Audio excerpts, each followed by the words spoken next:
We are here today in Van Nuys. Just installed a security bar. This is a restaurant that has had quite a bit of break-ins in this area. So I'm going to have my assistant here demonstrate to you real quick. This one, yeah, it's locked, nice and safe right there. Open it up. As you can see, this door here has a bar on the bottom. We made a special treatment here so there's no trip hazard, so people don't trip as they come and go. Right? So there's a special lock. It basically snaps in and closes right back up.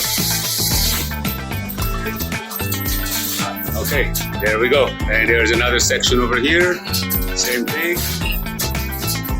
That one is mainly designed to be stationary, but we made it open anyways. Most likely it's never going to be open because there's no door there to exit.